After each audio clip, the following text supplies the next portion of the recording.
Attitudes toward death. There is a tombstone in Ashby, Massachusetts that reads, "Remember, friend, as you pass by, as you are now, so once was I.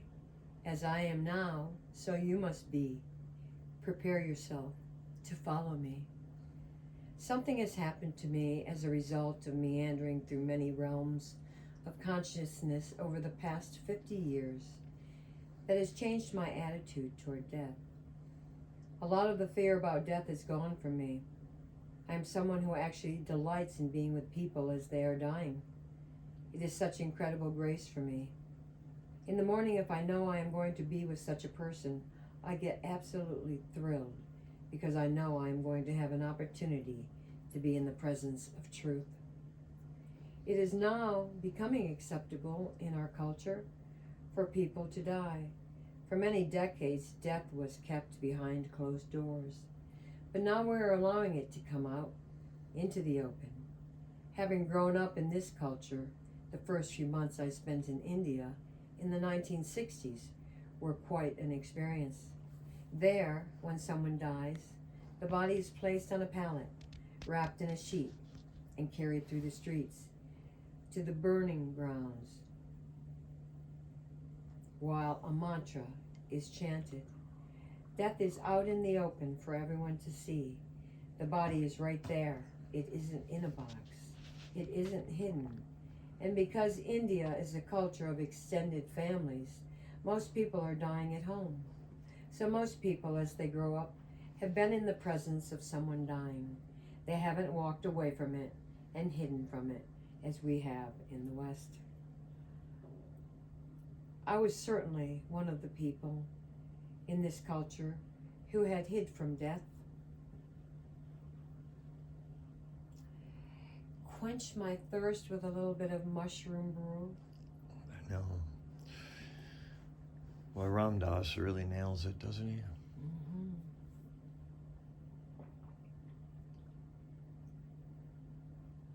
But over the past few decades, I have changed dramatically.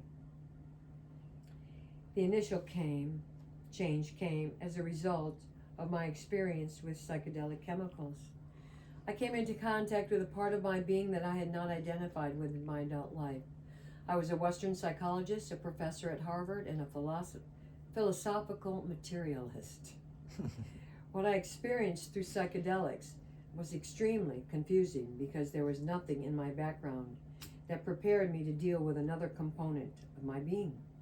Once I started to experience myself as a being of consciousness, rather than as a psychologist or as a conglomerate of social roles, the experience profoundly changed the nature of my life. It changed who I thought I was. Prior to my first experience with psychedelics, I had identified with that which dies, the ego. The ego is who I think I am. Now I identify much more with who I really am, the soul. As long as you identify with that which dies, there is always fear of death. What our ego fears is the cessation of its own existence. Although I didn't know what form it would take after death, I realized that the essence of my being and the essence of my awareness is beyond death. The interesting thing to me at the time was that my first experience with psychedelics was absolutely indescribable. I had no concepts to apply to what I was finding in my own being. Aldous Huxley gave me a copy of the Tibetan Book of the Dead. As I read it, I was amazed to find myself reading lucid, clearly articulated descriptions of the very experiences I was having with psychedelics. It was immensely confusing to me because the Tibetan Book of the Dead is 2,500 years old. I had thought in 1961 that I was at the leading edge of the unknown. But here was an ancient text which revealed that Tibetan Buddhists already knew 2,500 years ago everything I had just learned. The Tibetan Book of the Dead was used by Tibetan Buddhists, lamas, to read to follow llamas as they were dying. And for 49 days after their death, Tim Leary, Ralph Metzner, and I began to see the book in metaphorical terms as the story of psychological death and rebirth. Even though we are going to read that. Yes, even though it was, or we better get started. I was just thinking you're writing it. Uh-huh. Right now, you're writing Patty's Book of the Dead. Even though it was originally intended as a guide through the process of physical death and rebirth, I now think that the idea of dying and being born into truth or wisdom or spirit is really what our business is when we talk about death. When you extricate yourself from the solid identification with your body, you begin to have the spaciousness to allow for the possibility that death is a part of the process of life rather than the end of life. I feel this very deeply. That reminds me of my last guffaw with Lori when we recounted how surprised we were that I was given this light. And we laughed, and I go, on that note, we can all realize that anything is possible. Dying is absolutely safe. People ask, do you believe that there is community after death? And I say, I don't believe it, it just is. That offends my scientific friends no end, but belief is something you hold on to with your intellect. My faith is the continuity of life has gone way beyond the intellect. Belief is a problem because it is rooted in the mind, and in the process of death, the mind crumbles. Faith, consciousness, and awareness all exist beyond the thinking mind. Want a heater? Mm-mm. Okay. I just have a dry mouth. Yeah. I have a friend named Emmanuel. Some of you have met him through his books. He is a spook, a being of light that has dropped his body. Emmanuel shares a lot of great wisdom. He's like an uncle to me. I once said to him, Emmanuel, I often deal with the fear of death in this culture. What should I tell people about dying? And Emmanuel said, tell them it's absolutely safe, he said. It's like taking off a tight shoe. In the past, what I endeavored to do in partnership with Stephen and Andrea, Levine, Dale, and Bodhi, a Sufi friend of mine, is to create spaciousness around death. We had different programs like the Dying Hotline on which people could call and have a kind of pillow talk with people who would help them stay conscious through the process of dying. We also, back in the early 80s, had a dying center in New Mexico. My model was that I knew being with people who were dying would help me deal with my own fear of death in this lifetime. In the Theravada Buddhist traditions, they send monks out to spend the night in the cemetery. I grew up across the street from a cemetery. I used to camp in the cemeteries. Where the bodies are thrown out uncovered for the birds to eat. So the monks sit with the bloated, fly-infested corpses and the skeletons, and they get an opportunity to be fully aware of all of the processes of nature. They have the opportunity to watch their own disgust and loathing and their fear. They have a chance to see the horrible truth of what, as I am now, so you must be, really means. Seeing the way the body decays and meditating on the decay opens you to the awareness that there is a place in you that has nothing to do with the body or the decay. The combination led me as early as 1963 to start to work with dying people and to be available to them. I'm not a medical doctor, I'm not a nurse, I'm not a lawyer, I'm not an ordained priest. But what I can offer to another human being is the presence of a sacred, spacious environment. And I can offer them love in that loving spaciousness they have the opportunity to die as they need to die. I have no moral right to define how another person should die. Each individual has his or her own karma, their own stuff to work out. It is not my job to say, you should die beautifully, or you should die this way or that way. I have no idea how another person should die. This is beautiful. Thank you, Patty. Divine timing. Divine timing for that.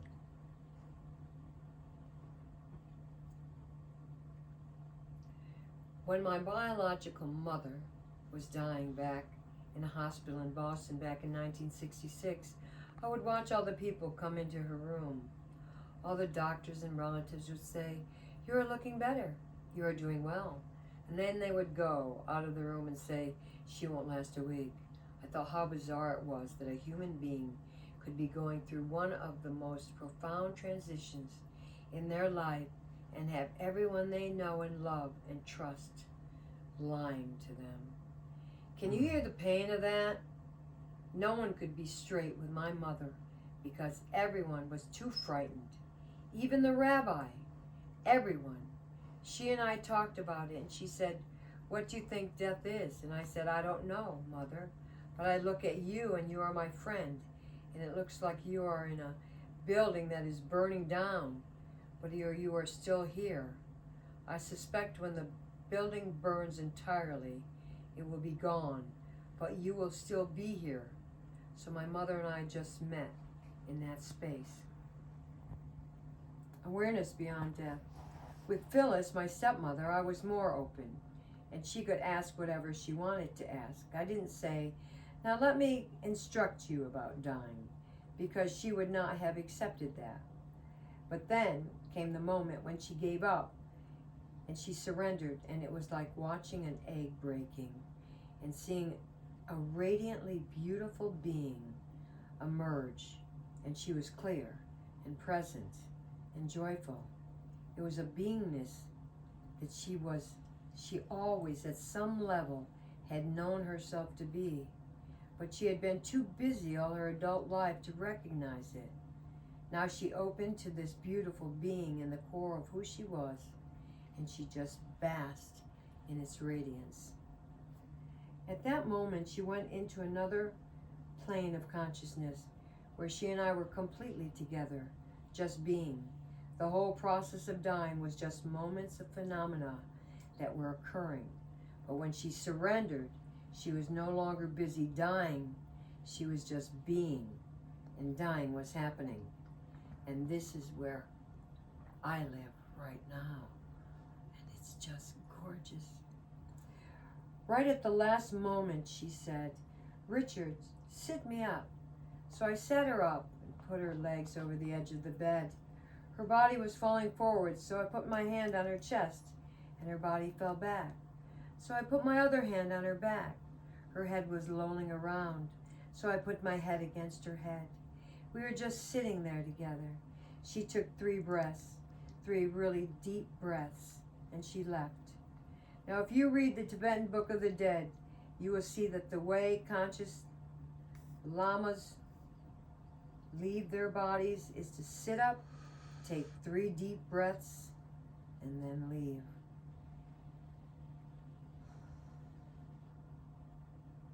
So who was my stepmother? How did she know how to do that? Ramana Maharishi was a great Indian saint. When he was dying of cancer, his devotees said, "Let's treat it." And Ramana Maharishi said, "No, it's time to drop this body." His devotees started to cry. They begged him, "Bhagwan, don't leave us, don't leave us." And he looked at them with confusion and said, "Don't be silly. Where could I possibly go?" You know, it's almost like he was saying, "Don't make such a fuss. I'm just selling the old family car." These bodies we live in and the ego that identifies with it are just like the old family car. They are functional entities in which our soul travels through our incarnation. When they are used up, they die. The most graceful thing to do is to just allow them to die peacefully and naturally, to let go lightly. Through it all, who we are is soul. And when the body and the ego are gone, the soul will live on, because the soul is eternal. Eventually, in some incarnation, when we've finished our work, our soul can merge back into the one, back into God, back into the infinite. In the meantime, our soul is using bodies, egos, and personalities to work through the karma of each death, of each incarnation. Ram Dass. That was beautiful words. And thank you, Patty, for sending that. There's so much truth in that. And I received something for this next part of my journey.